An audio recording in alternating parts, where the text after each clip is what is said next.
hizi mapigano zinakuja.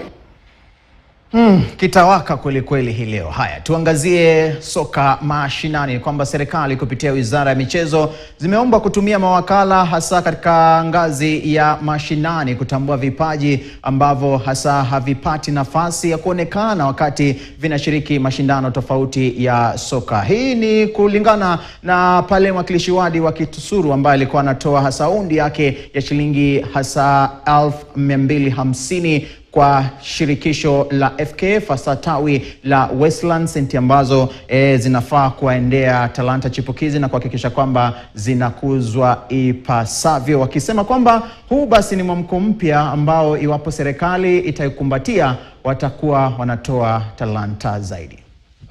Ground field that has taken long since 2017 or 2018 up to now.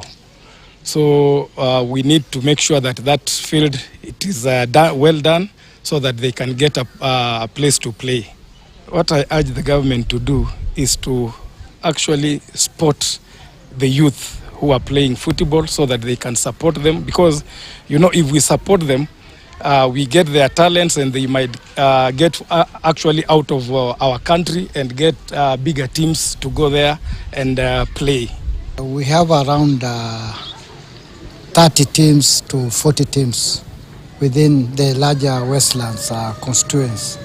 But our caring MCA or aspirants to the MP position has promised to pay partly because they had already paid the other amounts. So he's going to give a dummy check of 250,000 to clear the balance. We are encouraging talent.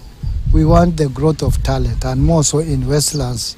You know, sooner or later our governor is building a 20,000 capacity sitting stadium, and it will also enhance the talent within Westlands. And also to keep our youth busy so that it can deter them from the other drug abuse and that idleness.